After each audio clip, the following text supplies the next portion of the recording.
Welcome to Life After, a podcast for women to take you from feeling like you're just surviving to thriving, to creating a life you really love. Expect to discover tips and tricks to get there. Each episode will have actionable steps to empower you to make changes. I started this podcast because I've been through it all, from getting out of a marriage with a narcissist to completely rebuilding my life. And now I'm on a mission to help you too. You can change your life. It's absolutely possible. Hello, my wonderful peeps, and welcome. I'm so glad you're here. In this episode, we're going to talk about how to trust again. Now, when I originally thought about this episode, its working title was How to Trust Yourself Again. However, when I actually sat down to prepare for it, I realized there is so much more to this topic than just simply talking about how to trust yourself, learning to trust yourself. I'm really stretching myself this year on the podcast. We're talking about things we haven't chatted about before. For those of you that may not know, I follow Denise Duffield-Thomas, and I love how she says we can be contributors. We don't have to be gurus. So I'm not an expert.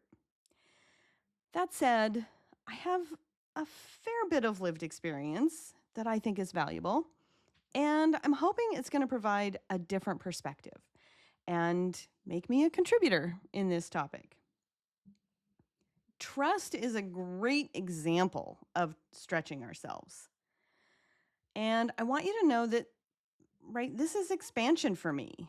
And sometimes those things that we struggle with are the things that help us grow the most, right? The thing that we struggle with the most can help us grow the most. So I really encourage you to lean in, especially if trust is something that you struggle with too. Oh man, trust is a hard one. And often our ability to trust or our lack thereof can come in part from our early attachment. It is such a fundamental aspect of our lives, our happiness, and our connection, our attachment. So we really need connection as humans. And in order to build those connections, we often experience vulnerability. And in order to build and maintain trust in our lives, that vulnerability can feel like it's coming to the forefront. If you haven't grown up with a secure attachment, trust might feel like a real struggle. So let's talk about what attachment looks like. Attachment research shows that people with secure attachment tend to feel safer with closeness, while people with insecure attachment patterns, there's 3 of them, can make trust feel harder. And either that's because you can maybe fear abandonment, you pull away, or you do both of those at different times. So if you're finding it hard to create or maintain those connections, ask yourself, what does trusting someone bring up in me? What is that? How does that make me feel when I think about trusting someone? When you're aware of what your answer is, that's going to help you kind of determine what you might need to build trust in the way that works for you, right? And there's no judgment or criticism here for yourself. It's just having the curiosity to ask yourself the questions. And so there are 4 types of attachment. The first is secure attachment. And secure attachment is characterized by being comfortable with intimacy and independence. So someone that's secure trusts other people and feels comfortable relying on partners and having partners rely on them. Someone with secure attachment communicates openly, they manage conflict effectively, and generally, someone that has a secure attachment is going to have a relatively positive view of themselves and their relationships. The next three attachment styles fall under the insecure attachment style. So the first one is anxious, preoccupied attachment. So someone that has this kind of attachment, that person is going to crave intimacy, but really fear abandonment. And they're going to doubt their worthiness. They might look as if they're overly needy or clingy or constantly seeking reassurance from a partner. And they do this to manage what manifests as a high level of anxiety, often specifically about the relationship. The next insecure attachment style is dismissive avoidant attachment. So this one, someone would be extremely independent and self-reliant. People that have this attachment style tend to shy away from intimacy. They tend to suppress their emotions, and they often feel uncomfortable with closeness. They can really view it as a threat to their freedom. And as a result of that, they may try to maintain emotional distance in their relationships. And the third one is fearful avoidant or disorganized attachment. So this attachment style usually comes with pretty high anxiety combined with a high likelihood of avoidance, right? So this is the one that's a push-pull dynamic. Someone that has this kind of insecure attachment style, they really want to have close relationships, but they're really afraid of being hurt. And so it leads to erratic or inconsistent behavior. That really comes down to a lack of trust in not just others, but in themselves as well. So each of these insecure attachment styles, there's percentages out there for how many people in the general public have each of these styles, so you can look that up.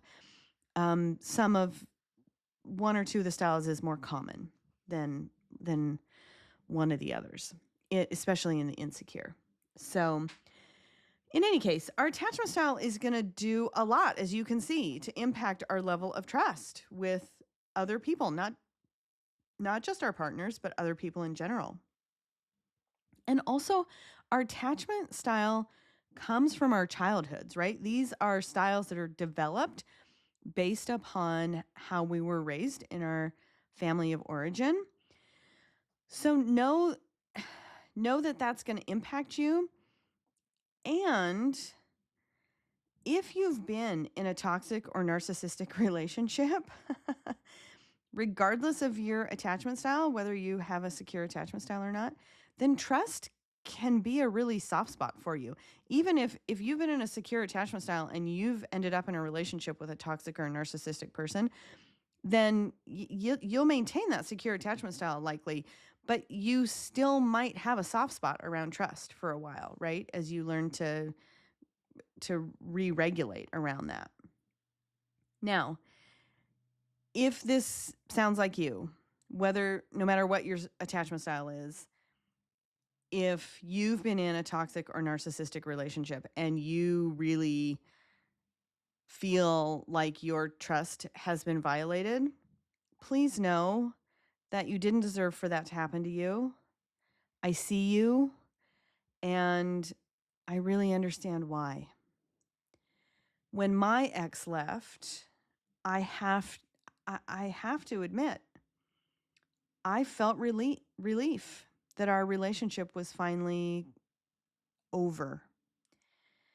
Even though if you've listened to any other Life After episodes, you know my story and you know that our actual relationship ending was definitely not the end of the abusive behaviors.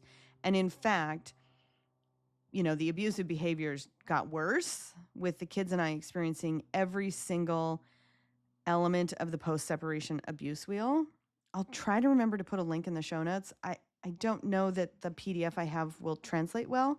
So really quickly, even though we've talked about this before, those parts of the wheel, just as a reference, are domestic violence by proxy, neglectful or abusive parenting, discarding, isolation, harassment and stalking, legal abuse, financial abuse, and counterparenting.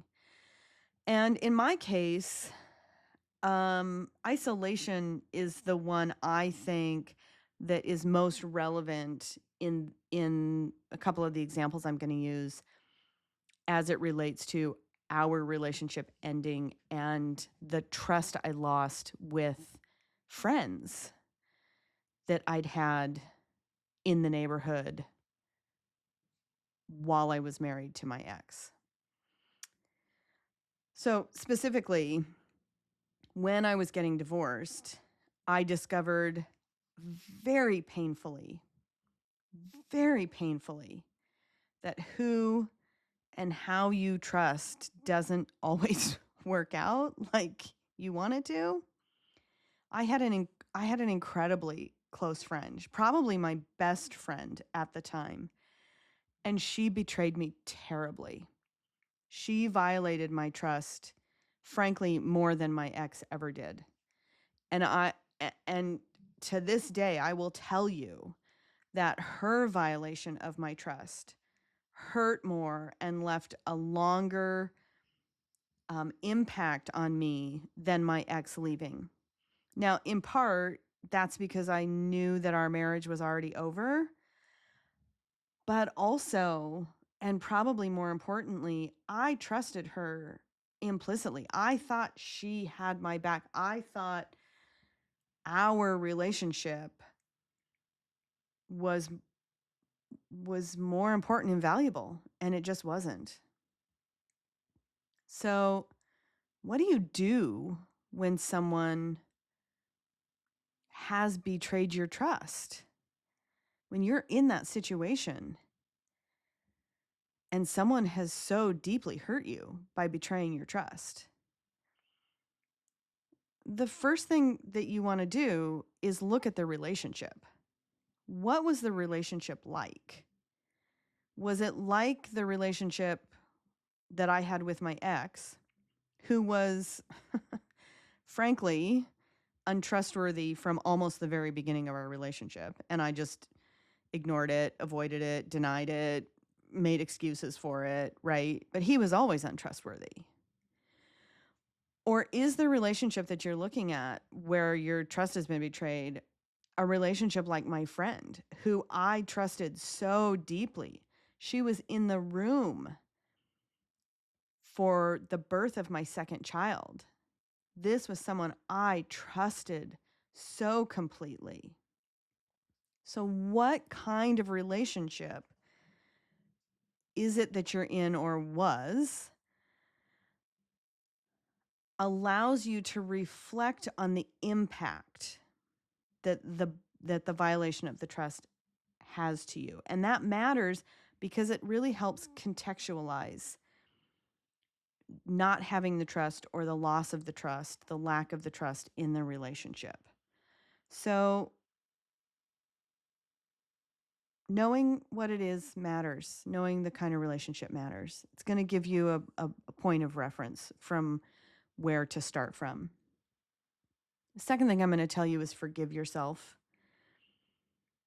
Even if the person violated your trust repeatedly, when we're in close relationships with someone, we want to trust them. We want to believe them. We want to know and to feel like they're on our side. And sometimes they are, even if they're in the process or have violated our trust. So that's why really knowing and understanding, linking back to the thing I just said about what kind of relationship it is can impact how we view the violation of trust, especially when we can do so in a frame of reference that allows us to not blame ourselves for that person's untrustworthy behavior. So the third thing I'm going to say is when you've compiled all that information and you can forgive yourself, be kind to yourself, give yourself grace and space, then decide what you want to do next. Right? I knew that my ex was untrustworthy for a long time while I still stayed in a relationship with him. He had violated my trust from almost the very beginning of our relationship, and I stayed. And the reasons for that are a whole nother episode, right?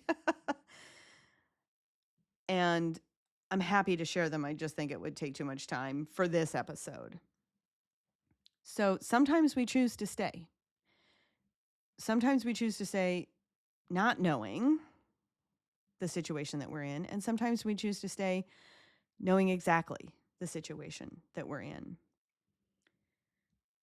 But sometimes, as is the case with my friend, are you going to walk away from that relationship regardless of how painful it is? Right? I walked away from the relationship with my former friend, and it was incredibly painful. If you are staying, then kind of your next step is to consider ways you can rebuild the trust, or acknowledge to yourself, I'm staying in this relationship for other reasons. And so how do I stay knowing that this person might not be as trustworthy as I'd like them to be? The other thing I want to add is trusting yourself. That's what the original title of this episode was about, how to relearn how to trust yourself. I think we do that by working through that forgiveness of ourselves, by reflecting on the relationships we've been in, and making that clear distinction about what you want to do in a relationship where trust has been violated, and then take really baby steps. I've made so many mistakes around trust because even after everything I've been through, I'm still pretty trusting of people. And maybe that's not the perfect way to put that. Maybe it's not that I'm so trusting necessarily. Maybe that's not the right word. What it is for me is I take people at face value, which is there's inherently some trust built into that. I believe what someone tells me at face value. And I got to say, sometimes that's problematic. So as you're learning to retrust yourself, know those nuances that you have personally and specifically, so you can decide how you want to work through that relationship. Do I want to rebuild the trust? Do I not? Am I walking away? And if I'm going to rebuild the trust, what does that look like? And what steps do I need to take in order for me to feel like that trust can be rebuilt?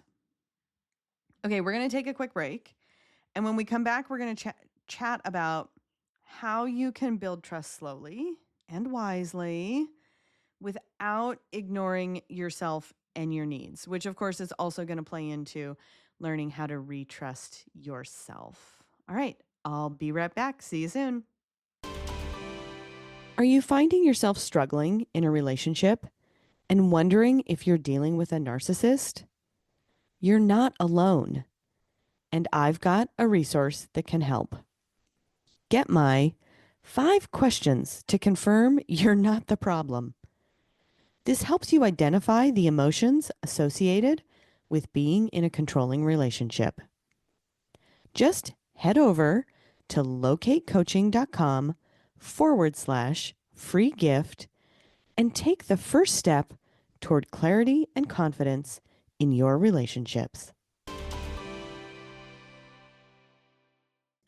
Welcome back. Welcome back.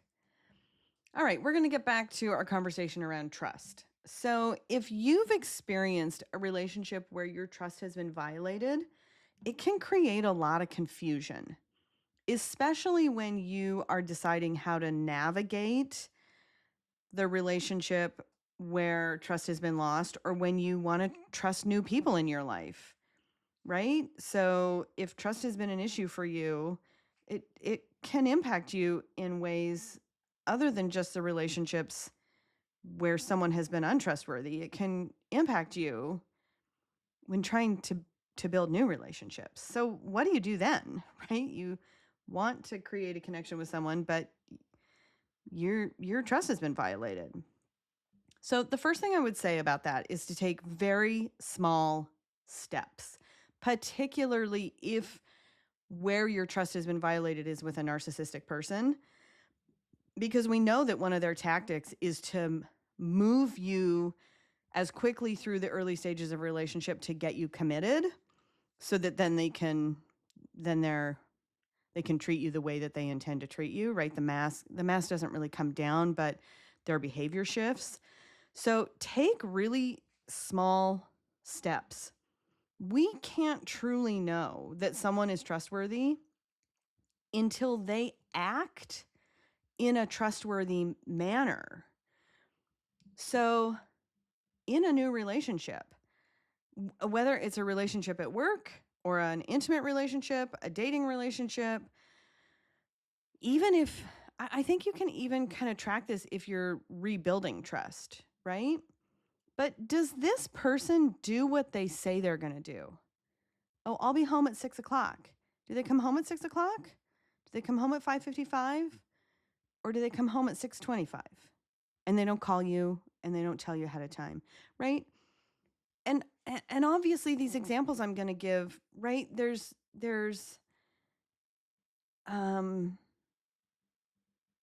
we have to look at these situations, which is why taking baby steps is often good, because we have to have some discretion around it.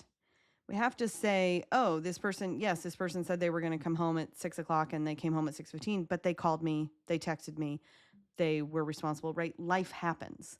So in part, this process is discerning as life is happening around us, whether they're trustworthy or not. So when they say they're going to do something, how often don't they? That seemed kind of like double negatives, right? So if somebody says to you, I'm going to work in the yard. I'm going to come over and help you work in the yard. And week after week after week, or day after day after day, you're out there by yourself, right? How often don't they do what they say they're going to do? And again, I really want to stress discernment is important, because even if their explanation for why they didn't follow through seems reasonable, one, that can still erode our trust, right? We can still have our trust be violated if their excuse is reasonable. So we gotta take those baby steps and really evaluate what someone's telling us they're going to do and what they're actually doing and how they show up. And how does it make you feel? How do you feel? Right? We so often ignore what our body's telling us.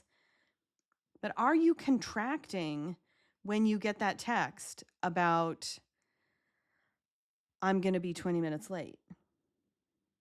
Right? What's the reason that they're giving you? And how does it make you feel? How are you responding? What's your body doing? Right? So following these steps and thinking about this process in this way can be really helpful when it comes to meeting new people, right? And again, whether this is at work, professionally or personally, and it can be really helpful in dating or intimate relationships, right? One of the ways that we build trust is by having someone acknowledge us, acknowledge what we're saying. So how does that feel when they say they'll be there at 6 and they get there at 6:25 and they walk in the door and they say, "Oh, I got caught up at work." And that's the end of it. There's no other explanation. And then they expect us to drop it. When we say, well, that kind of bothered me. Could you text me next time? How do they respond to that? Right? So there's a whole bunch of information we can gather from someone in a new relationship. Let's say you're at work and you say, hey, I need help with this. Oh, I'm going to help you. Do they? Or do they leave you to your own devices? Right? And when you say, well, I wasn't able to get this done, I needed help, then how do they react to that? Right? So really kind of chunking down the early parts of a relationship can help you, and asking yourself these questions can really help you determine, again, it's about discernment, determine how trustworthy is this person. The other thing is, trust is a pattern. It is not, it is not an on-off switch. You can trust me some days. Nope, can't trust me today. Yep, can trust me tomorrow. It is a pattern of behavior, particularly after your trust has been betrayed or you've been in a toxic relationship. Your nervous system will treat trust like a risk, right? Trauma affects our emotions, our self-perceptions, our attachment, how safe we feel around other people. And this is part of why trust can feel so hard to build, especially or even when you want to be connected to someone. Trust is a pattern. And when it's not a pattern, all of these things that I just said can happen. It can create trauma. It impacts how you feel. It impacts how you feel about yourself. And it can make it more difficult to feel close to someone else, to have a strong attachment or connection.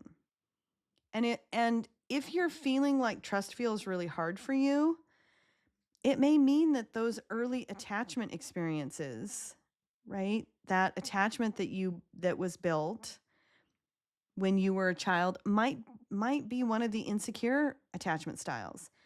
And it might, as a result of that, you might have learned that closeness was unpredictable or unsafe or inconsistent, hard to rely on, right? Those are all natural consequences that happen when we've had some insecure attachment styles as a kid, right?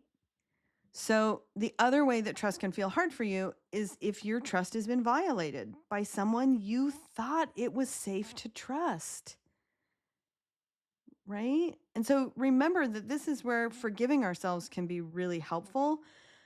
But looking back on a relationship where you felt like your trust was violated, really think about these factors that might have impacted that, might have kind of contributed to the direction you went in the relationship. So one of the most important tips I can give you in this whole episode is trust small before you trust big. Right? We don't know that someone's trustworthy because they're nice to us, because they sound really convincing, or because they say the right things. That is not trustworthy behavior. It might contribute to it, but that in and of itself is not trustworthy behavior. We know that someone is trustworthy because over time, their behavior matches their words. Now, I say this to you, and even though I know this, and it's why I'm stressing it so much for all of you, I cannot tell you how many times I've trusted someone prematurely. Like I said, I take people at face value, and that's part of it. But you don't know that someone's trustworthy just because they're telling you the right things that quote unquote sound like the right things. Again and again and again, I've trusted people prematurely. And so if that also resonates with you, then I'm going to give you the same advice that I'm giving myself in this moment. Take more time to let people show you that they are trustworthy. Instead of just telling you that they're trustworthy and believing them at face value, let people show you. Do their words and their actions match? So how do we do that? Well, here are some things that we can think about as we're building that. I've already said this one several times. Do they do what they say they're going to do? Right? I'm going to be here at this time. I'm going to do that portion of the project, and then they do it. That one is kind of the foundational starting point. And here's some others that you can build on. Do they follow through when it's inconvenient? That one might not feel too popular. Someone who's trustworthy does what they say they're going to do, even when it's inconvenient for them. Do they tell the truth when the truth is uncomfortable or inconvenient? Do they still tell you the truth? I don't feel the same way you do. I don't look at it that way. Are they honest? Trustworthy people are honest. Here's one that's really quite important in someone that's narcissistic. You can read, helps you read that better. Do they respect a small boundary? So if you just say, oh, I don't really want to eat at that restaurant. I had a bad experience. Do they respect that? Or are they constantly pushing you over the next few weeks or months?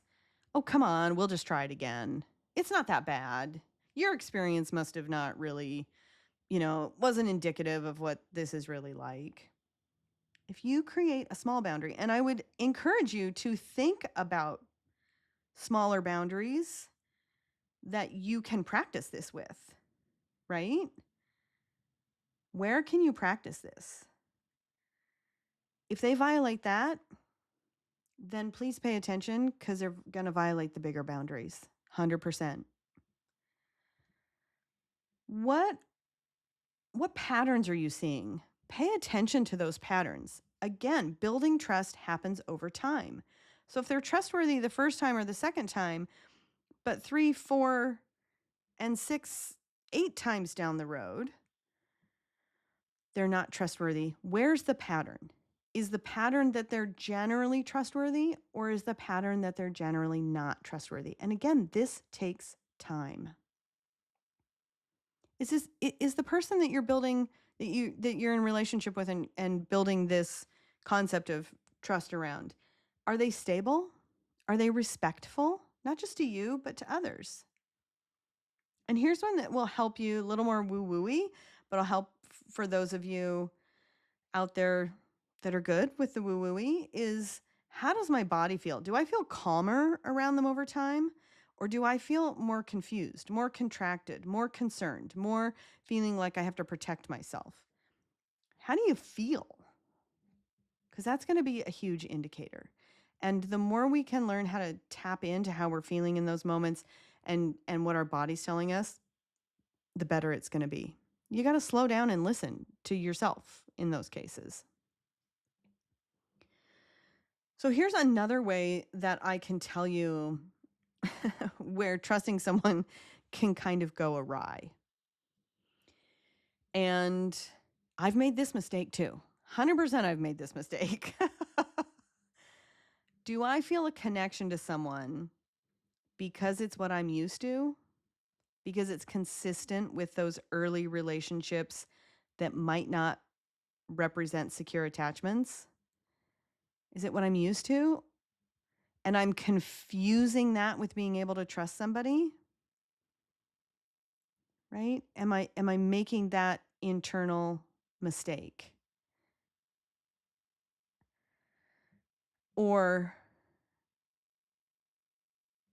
how do I know that safe in this relationship is safe? Is it because I get what safe is, or is it because I'm just connecting the dots that have always been the dots I've connected in the past. That talking about this is super hard because when trust has been broken, and that's the case, that you just feel connected to someone because it's a pattern that you've repeated in your life, at what point do you decide, I'm going to try to rebuild this trust because of that connection, or I'm going to do something else? I'm going to change. I'm going to recognize the pattern and try to change it. So if you're facing this, a good question to ask yourself is, do I feel safe and respected and free to choose what's best for me? Someone that is trustworthy, their actions, them doing what they say they're going to do, inherent in that is a space where you should feel safe and feel like you can make the choices that are right for you. So if the answer to any of those questions is no, then I invite you to consider how you want to move forward in this relationship. And, I could talk about my ex and intimate partner relationships as an example here. I think it might feel safer and softer to talk about it in terms of like a work relationship. Because when you start to ask those questions and you think to yourself, I need to do something differently, you think, how do I want to move forward? I'm not safe. I'm not respected. I'm not free to choose. When you think of it in terms of kind of a secondary relationship, not that primary partner relationship, I think it gives you some space to practice a little better, learning how to build trust with people or rebuild trust that with those secondary relationships in a way that also lets you rebuild trust with yourself. So, at my last job, I was in one department. It was amazing, fantastic boss. Then I moved to the new department, had the toxic boss. And in the meantime, I'm trying to build trust with my colleagues and my coworkers. So I'm trying to build relationships that show that I'm trustworthy, flesh out if they're trustworthy, all in the framework of having an untrustworthy supervisor. So it can feel kind of confusing and convoluted. But I think that's one place where you can really actively practice what you're aiming for. You can practice asking those questions because there are different layers. And you can learn who's trustworthy, who can I trust in my life, who do I want to be around, while you're discerning those places that might not feel safe, where you might not feel like you're being respected or that you've got more choice. So consider that. Consider, a secondary relationship or an environment that's outside of an intimate partnership, a partnership, and see if that helps. Learn the difference, reacquaint yourself with what connection and safety look like within the concept, the idea that we're talking about trusting relationships.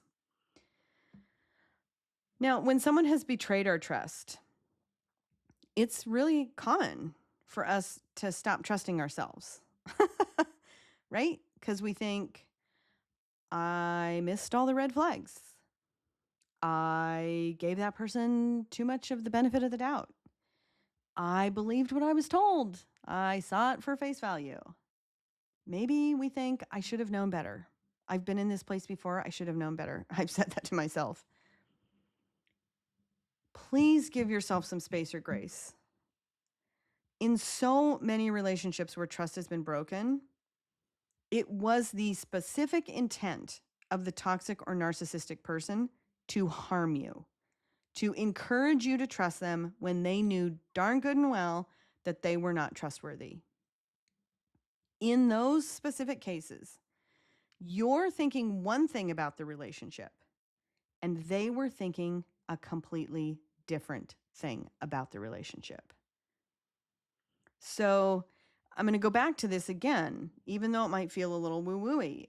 What can help is learning to pay more attention to what our body is telling us. Do we contract or expand when we come, when we're in space with someone? Do we feel like we've got that respect and that safety and that freedom of choice, or do we feel like we have to get smaller? And you can't think your way out of this kind of situation. I know. I'd like to think my way out of everything, let me tell you. So it's so much easier said than done, but you can't think your way out of it. Our body knows before our brain does. So slow down. Breathe. Oh, breathe. Ground yourself in the ways that you know work for you. Listen to what your body's telling you. Am I contracting or expanding? Right? We've talked a lot about this in other episodes. All right. So this is going to kind of naturally move us into the next tip, which is healthy boundaries. Healthy boundaries are not about controlling other people. Healthy boundaries actually have nothing really to do with other people. They're about knowing our own limits. They're about expressing our needs and protecting our space and peace. So, what does that look like in abusive or really high conflict relationships? It looks like making a boundary, keeping a boundary can feel really unsafe. It can be really hard to set that boundary to start with and to hold that boundary. So if that's in part what you're feeling, then really consider how trustworthy that person is in that relationship. And when someone crosses your boundaries, remember we said start with small boundaries and see how they respond? If someone crosses your boundary, whether it's small or medium or big, whatever level boundary you feel like you're making, it does feel like our trust is being violated, 100%. Now, having boundaries doesn't mean that you don't trust anybody. It means that you trust yourself enough to pay attention to who you're trusting. And it means also knowing that as it relates to having boundaries and creating trust with someone and taking the time to see whether they're trustworthy or not, you're allowed to say things like, I'm not ready to share that. I'm not ready to share that yet. Or maybe I need time to make that decision. I need to sleep on it. Can I have a little more time? Sometimes it means saying, nope, that doesn't work for me. And most importantly, no matter what the relationship is, I'd just like to remind you that no is a complete sentence. So practicing our boundaries is a really useful bridge between employing the discernment that we want to employ and trust, right? And knowing this and practicing these boundaries is especially useful if you're leaving or have left and are recovering from, or kind of still in the early recovery stages of a narcissistic or toxic relationship. Because the reality is manipulation, someone that's manipulative, right? That behavior thrives on words. It thrives on intensity, moving you forward quickly. So practice those boundaries. Pick something small that you can practice kind of in general and see how people respond to it. It'll tell you a lot, right? Now, trust does not have to be all or nothing, right? It doesn't have to be all or nothing. That's the whole point of we build trust. So you can trust one small thing that somebody's done, one step that somebody's taken, one conversation, as long as you know that it's within the bigger picture eventually. What we know from psychology is that our trust is in part shaped by that attachment style that we have. It's also shaped by our experience and by feeling safe, right? You got to feel safe to trust somebody. So if trust has been broken in a relationship, it really makes sense that you become more cautious, 100%. And as I said, then you throw in the trauma, which affects how safe we feel, how we see ourselves, how easily it is to connect to somebody or not. All of these things, though, trust can be rebuilt. It can be. In a relationship that's valuable or that you plan to stay in, trust can be rebuilt. It gets rebuilt slowly and intentionally, and it's more likely to be rebuilt in a relationship that we feel safe in, right? Please know you do not owe instant trust to anyone, ever. And someone that's safe makes trusting them easier because they're consistent, not because they're charismatic. All right, one final note. No one is perfect. Might feel like I've been talking in black and whites and not in the gray in this episode. And I'm here to tell you that no one is perfect. So even trustworthy people make mistakes. It happens. It absolutely happens. That's why these tips should be even more helpful, because they help you ascertain if this is a trustworthy person that made a mistake or an untrustworthy one that consistently violates your trust and doesn't make you feel safe in the relationship. All right. Trusting someone again does not mean you're naive.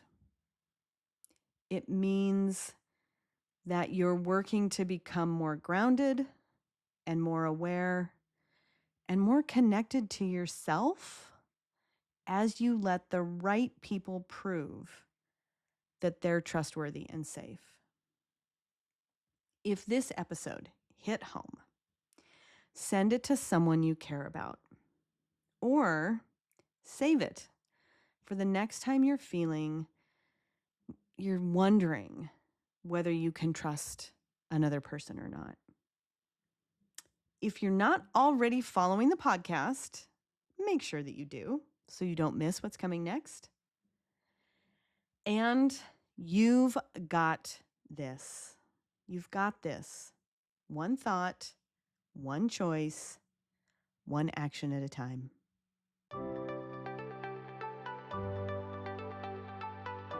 As we wrap up, here's the thing. I've made every mistake. I've literally been there and done that.